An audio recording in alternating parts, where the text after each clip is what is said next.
So mga kasari, magandang tanghali po sa inyong lahat. Another haul and pricing vlog dahil meron po tayong dumating na ahente ngayong araw na to. So Tuesday po ngayon. So meron po tayong in-order kanina at na-deliver po siya agad dito po sa NSD Trading. Ayan, yung malapit na wholesaler dito. So hindi kami pumunta or nag-visit doon ngayon. Pwede naman pumunta doon guys, yung walk-in na may tindahan. Bawal yung walk-in tapos walang tindahan. Hindi sila nag-a-accept. Basta may tindahan ka, pwedeng walk-in. So, dumating din yung Berasa, yung mga Unilever products. At eto pa guys, hindi ko pa talaga siya nadi-display. So, update ko din kayo guys sa presyo ng mga ito, Unilever. So, unahin ko muna sa inyo guys, i-price update or haul and pricing. Hindi ko na pala ma-haul sa inyo kasi yung iba is naka-display na, pero ita-try ko pa rin. So, meron tayong 2 dosena ng Sting na in-order natin. 194 pesos guys. Yung puhunan na ng Sting, yung 1 dozen. So, kaya ang bentahan ko na po nito ay 22 pesos. Mapa Cobra tsaka Sting, same na 22 pesos.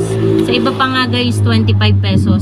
So, 194 divided by 12, 16.16 na yung puhunan guys. Kaya kung 20 nyo lang ibebenta, 3 something lang yung tutubuin nyo. Eh, napakaliit naman na 3 something lang yung tubo nyo sa ganito.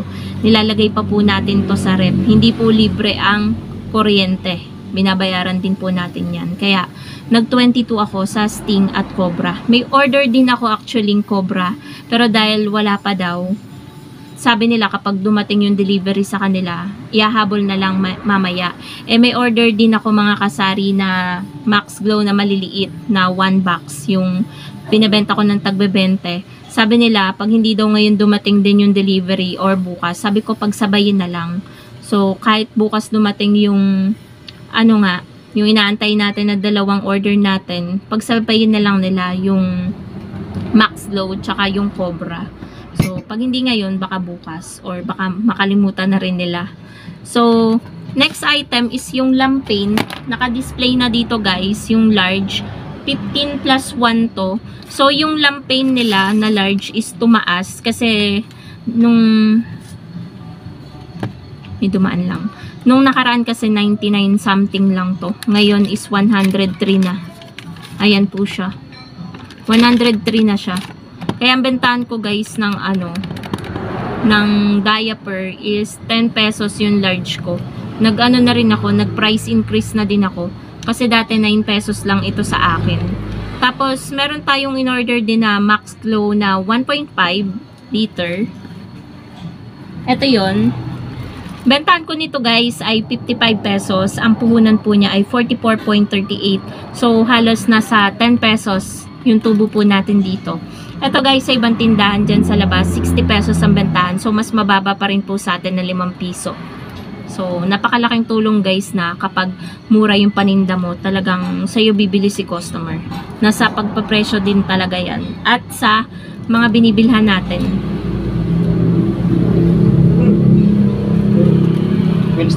So, ayun guys, let's continue. Meron lang bumili. So, meron din tayo guys na 1 liter na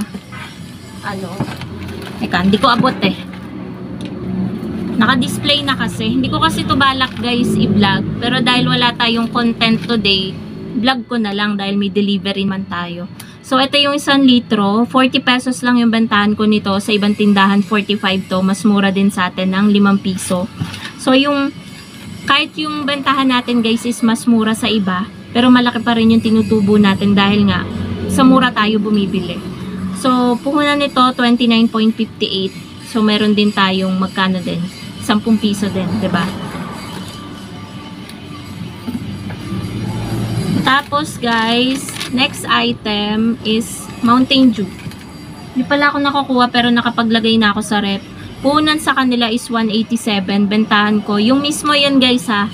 Bentahan ko ay 20 pesos. So, bali may tubo tayo na 20 times 12 minus 187. Sa isang dosena guys ng Mountain Dew, may tubo tayo na 53 pesos. Tapos, nag-order din tayo ng root beer. Dito guys, malaki tubo ko dahil 15 pesos ang bentahan ko ng root beer. Ang puhunan lang sa kanila is 115. So 115, 15 times 12 kasi 1 dozen din yung in-order ko.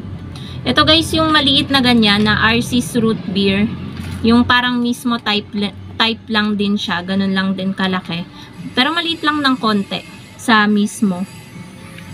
So 180 mapapagbenta natin, 115 yung puhunan. So 65 pesos yung tubo natin sa isang dosena.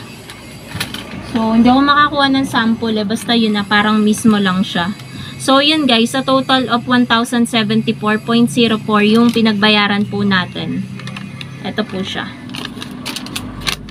So ito guys, napakalapit lang nito, pwede nga lang din lakarin. Kaso kaya ko siya pinadeliver is medyo madami nga yung order ko, pero pagdating dito sabi ko hindi siya kakayanin ng motor kasi nga may isang box pa nga, tapos yung dalawang cobra pa na hindi na deliver.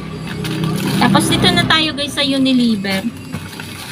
So putol pa yung isang pero tama naman yung pagkakaputol. Ayan, dalawa guys, long bar. Ang bentahan ko nito dahil pumapatak na nasa 7 something na, may point pa yung puhunan ng isang putol, pang 9 pesos na talaga siya or 10 pesos sa ibang tindahan, pero sa akin guys is 9. Tapos ito, shampoo.